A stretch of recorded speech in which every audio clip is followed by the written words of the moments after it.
गौतम बुद्ध और ओशो जी का कहना है कि आप बड़ी से बड़ी सफलता को जल्द से जल्द प्राप्त करने के लिए सर्वप्रथम आपको इन दिनचर्या के फालतू या कामचोर लोगों को दूर करना या आपको इनसे दूर होना पड़ेगा, और आपको ऐसे लोगों को साथ में रखना है जो आपके लक्ष्य को प्राप्त कराने में आपकी मदद करे। और इन दोनों का कहना है कि एकांत ही सुख है और एकांत में ही शक्ति है, क्योंकि अकेला ही व्यक्ति खुद पर अच्छे से ध्यान दे पाता है और अपनी अच्छाई और बुराई को जान पाता है तथा उन बुराई या गलत आदतों में सुधार करके उज्जवल भविष्य की ओर आगे बढ़ता जाता है। और कई लोग ऐसे हैं जो किसी मजबूरी में, जैसे नौकरी, शिक्षा, कारोबार इत्यादि के कारण अकेले रहते हैं, तो कई लोग ऐसे हैं जो अपनी मर्जी से अकेले रहना पसंद करते हैं, अपने काम को सच्ची लगन से अकेले ही करते हैं। लेकिन जो लोग अपनी मर्जी से अकेले रहते हैं उनमें कुछ अलग ही गुण और कुछ अलग ही झलक होती है।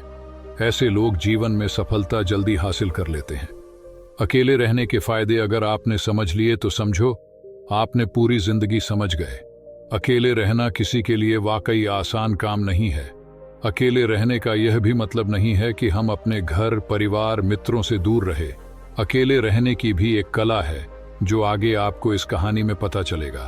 अकेले रहने का यह मतलब है एकांत में रहकर अपने काम को, अपने सम्मान को, अपने लक्ष्य को, अपने अंदर झांकने की कला को, अपने उज्जवल भविष्य को आप कैसे आगे बढ़ा सकते हैं, ये सिर्फ आप अकेले और एकांत में रहकर जल्द से जल्द ही कर सकते हैं। प्राचीन समय की बात है। एक जंगल में एक गुरु अपना आश्रम बनाकर रहा करते थे। उन गुरु के यहाँ हजारों शिष्य उनसे ज्ञान ग्रहण करने के लिए दूर दूर से उनके पास आकर रहते थे। गुरु का ज्ञान देने का तरीका भी बहुत ही विशेष था। शुरुआत में वो अपने शिष्यों को उपदेशों के माध्यम से ज्ञान देते थे। उसके बाद वो अपने शिष्यों को उस ज्ञान का अनुसरण करने के लिए कहते थे, उस ज्ञान को अपने व्यवहारिक जीवन में उतारने को कहते थे। एक बार उस आश्रम में एक सम्राट अपने बेटे को लेकर पहुंचा।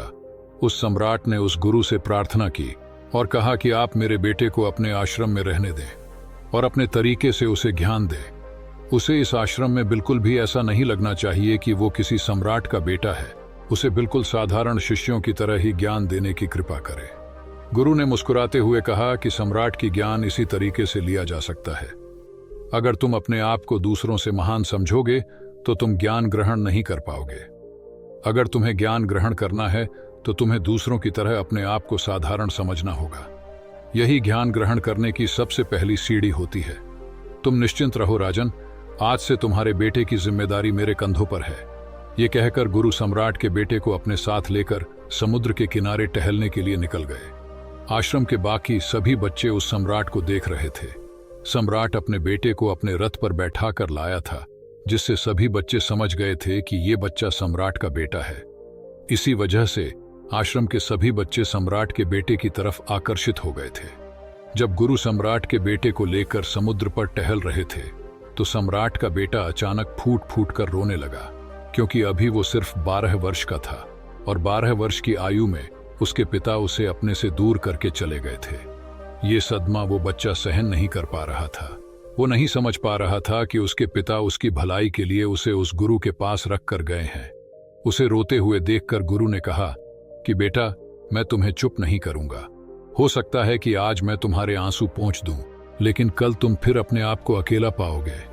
याद रखना, जीवन में इंसान अकेला आता है और अकेला ही जाता है। जितनी जल्दी जो इंसान इस बात को समझ लेता है वो उतनी जल्दी आत्मज्ञान के रास्ते पर निकल जाता है।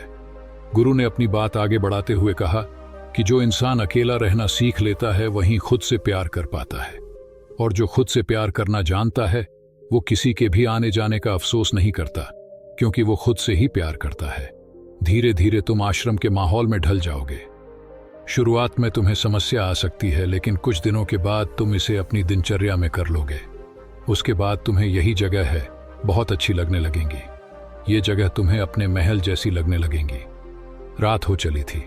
समुद्र के दूसरे किनारे पर सूरज छिपने लगा था और अपनी लालिमा पूरे आसमान में बिखेर रहा था।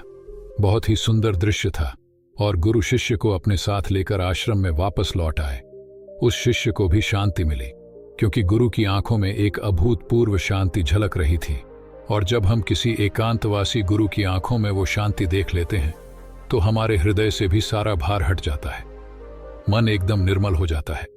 जब सम्राट का बेटा रात्रि का भोजन करने के लिए भोजन कक्ष में पहुंचा तो आसपास के सभी शिष्य उसके पास आने लगे। उन सभी को पता था कि ये सम्राट का बेटा है और अगर हम इससे दोस्ती कर लेते हैं तो उससे हमारा बहुत फायदा होने वाला है। यही सोचकर आश्रम के ज्यादातर शिष्यों ने उसे घेर लिया था। बस कुछ बच्चे जो अकेले रहने का महत्व समझते थे, जो दिखावे में विश्वास नहीं करते थे, वो उस सम्राट के बेटे के पास जाने की बजाय अपना पूरा ध्यान खाने पर लगा रहे थे और एकांत में बैठकर अपना भोजन कर रहे थे। कुछ दिनों के बाद सम्राट के बेटे की आश्रम के ज्यादातर बच्चों के साथ दोस्ती हो गई। अब वो आश्रम में उन बच्चों के साथ घूमता, उन्हीं के साथ अपना ज्यादातर समय बिताता। आखिरकार वह सम्राट का बेटा था, सुख सुविधाओं में पला हुआ था। आसपास बहुत से दास और दासियां होते थे। आसपास अपने मित्रों से घिरे होना, वही दिनचर्या उसने इस आश्रम में भी अपना ली थी। ऐसा नहीं था कि गुरु को यह सब पता नहीं था, पर गुरु उसे अलग तरीके से ध्यान देना चाहते थे। बच्चों को ज्ञान आप उपदेश देकर नहीं दे सकते, उन्हें उस ज्ञान का आभास या प्रैक्टिकल कराना होता है।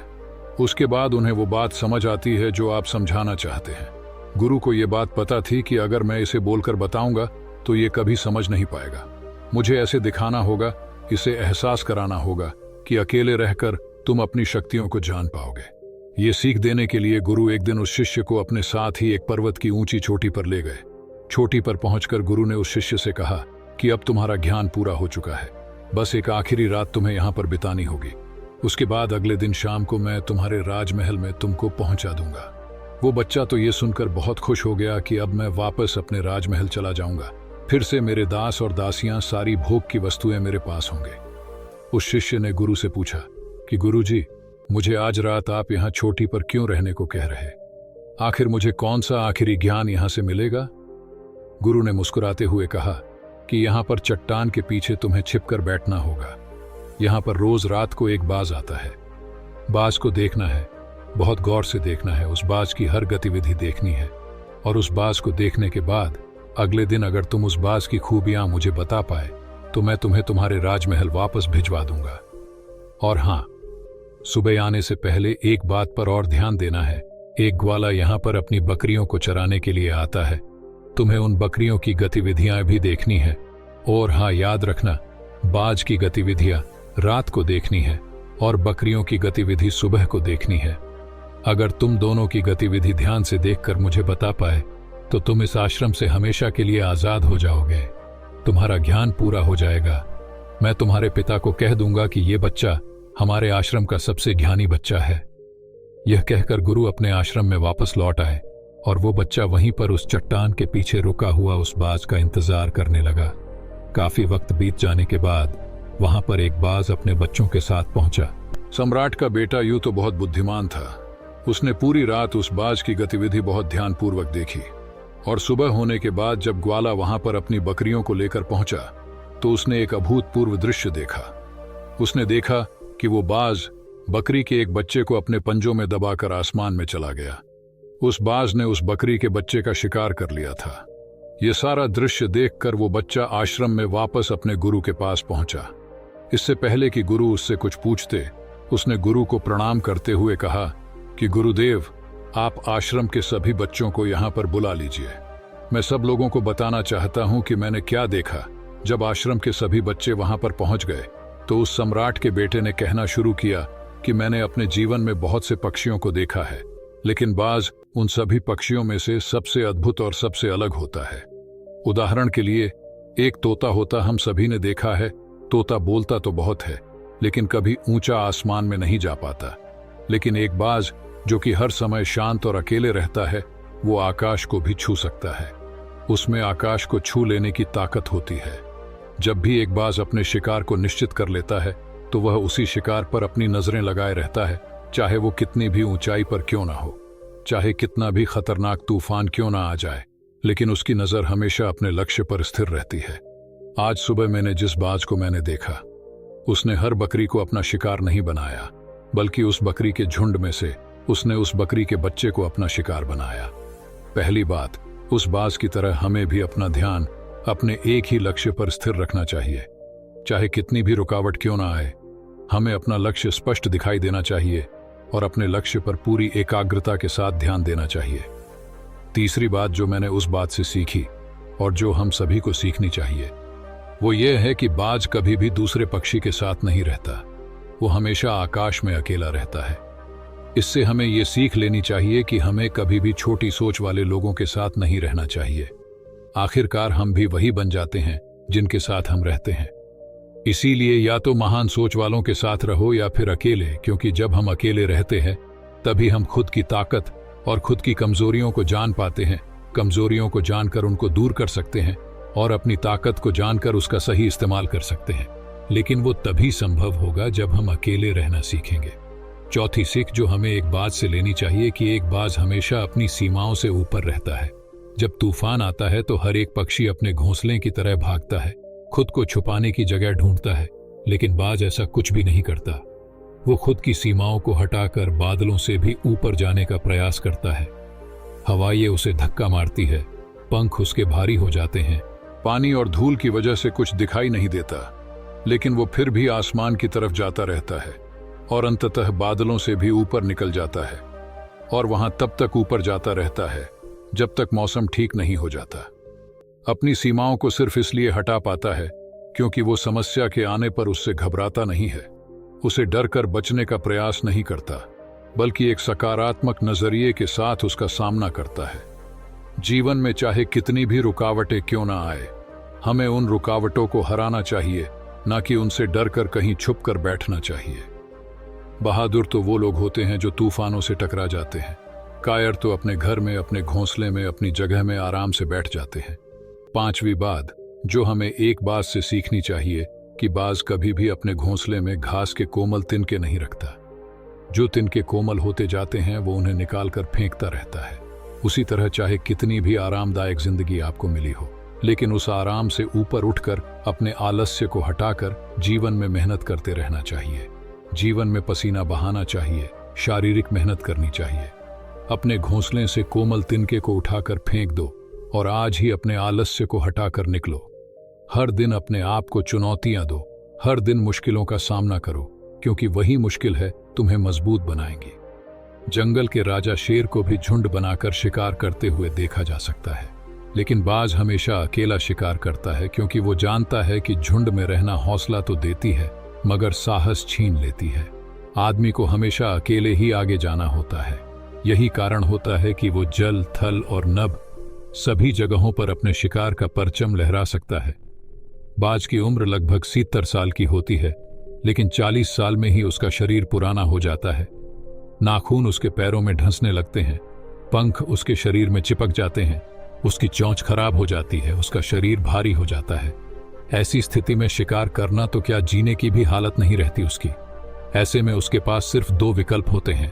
पहला, या तो वो खुद की इस अवस्था को स्वीकार कर लें और भूखा प्यासा मर जाए या किसी दूसरे जानवर का शिकार बन जाए, और दूसरा विकल्प ये होता है कि वो 6 महीने एक बहुत ही दर्दनाक प्रक्रिया से गुजरे और खुद को फिर से पहले जैसा मजबूत बना ले।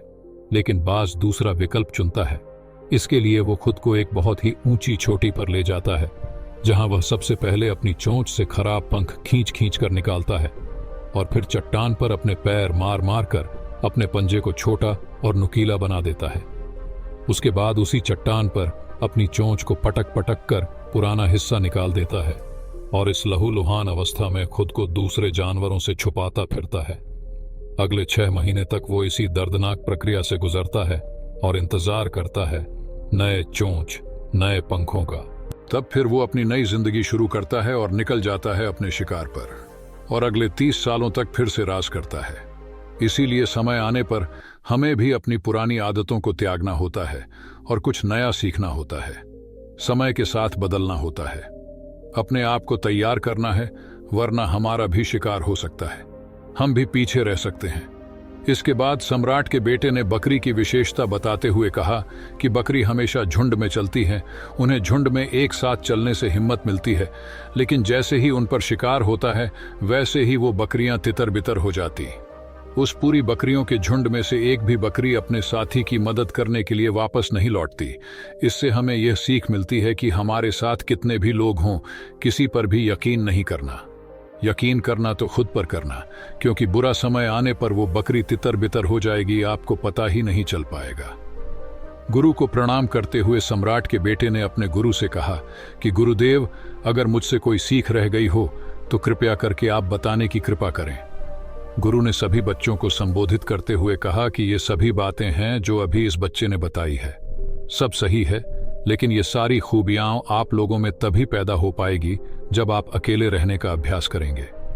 आपने देखा होगा कि बाज कभी भी किसी दूसरे पक्षी के साथ नहीं रहता, ना ही किसी के साथ अपनी दोस्ती बनाता है। वो आसमान में अकेला रहता है और अकेला रहने की वजह से वो अपनी ताकत और अपनी कमजोरियों को जान पाता है। इसके बाद गुरु ने अपनी बात खत्म करते हुए कहा कि मैं आज रात इस सम्राट के बेटे को इसके राजमहल में पहुंचाने के लिए जा रहा हूं, क्योंकि इसकी सीख यहां पर पूरी हो गई है। और ये कहकर गुरु सम्राट के बेटे को राजमहल की तरफ ले जाते हैं। तो दोस्तों, ये थी आज की कहानी। तो दोस्तों, वीडियो को लाइक करके कृपया सनातनी दूत चैनल को सब्सक्राइब करें और कमेंट बॉक्स में नमो बुद्धाय जरूर लिखें।